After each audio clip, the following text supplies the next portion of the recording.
Hey, this is John Carlos, and I'm here with a look at the Arya Stark 6-inch scale action figure from the Funko Game of Thrones Legacy Collection. First, let's talk about this head sculpt. I could see what they were going for as far as the likeness of Arya Stark, and I can kind of see the intentions of what the likeness is, but somewhere along the way, this just got a little lost, and she ends up looking kind of like Sloth from Goonies.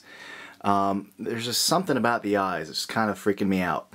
Now, things to be on the lookout for. When I saw this in stores, I saw 3. Nothing really noteworthy, but the mouth line can be a little wonky on some. It can go past the mouth line or kind of onto the lower lip too much. Also, some of the eyes, the eyeball can be painted up onto the eyelid a bit, so just be on the lookout for that. I really like what they did with her hair, though. There's a overall dark brown with a light brown being used in certain areas. You can see there. Just a little bit of light brown kind of being painted over, and I dig that. But what I really dig is all the detail on the sculpt of her outfit. I mean, the texture on here is just insane. Not just the little stitching here, but in between the stitches you can see there's like a little gridded like surface area. Also the sculpting of the little parts of her sleeve that open up and how they kind of cinch at the middle there. The sculpting of the belt. All the ripples in the pants and that little hole in the pant leg there. Some pretty good sculpting going on here. I'm really, really impressed by that. Another thing I'm really impressed by is the way that this edge is sculpted here to meet the belt. See, this is a mid-torso cut and it's a ball hinge, but it even has like a little space right there for the belt buckle, so it kind of like fits right on perfectly like a puzzle piece. I think that's awesome. Also, the paint on this is great. Just like that little brown kind of wash right there on the belt. The kind of dirtying of the figure all over the sleeves and the back, the neck area. You know, especially her outer sleeves here, they're really, really dirty. I think they did a great job with the paint on this. Now, one of the things that irks me is that her leg is in a permanently bent position. Her leg is not totally straight.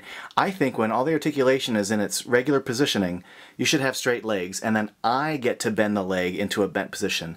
But when it's permanently in a bent, curved position, that's annoying to me. Also, her feet do not have you know, a full boot, but what they do is they have this little like plastic nub at the bottom. You know, it does not blend into the rest of the shoe. It does not attempt to match the shoe in any way. It's just like this plastic stump that's just sort of there at the bottom of her feet. Like, it's not flesh colored. It doesn't fit her shoe area. It's just an ugly stump. So I think that's kind of tacky. But the articulation there is fine. You've got the hinged, swiveling feet, double knee joint, upper thigh cut, the ball jointed waist, the torso, single elbow joint, although this left elbow joint doesn't move, so that's also annoying, and then the ball jointed shoulder and the hinged wrist and the head. Also, this figure comes with her dinky little sword. I think they did a good job, you know, painting the gold and the burgundy so it doesn't, you know, bleed onto each other, and the blade is painted well. And it fits rather easily into her hand.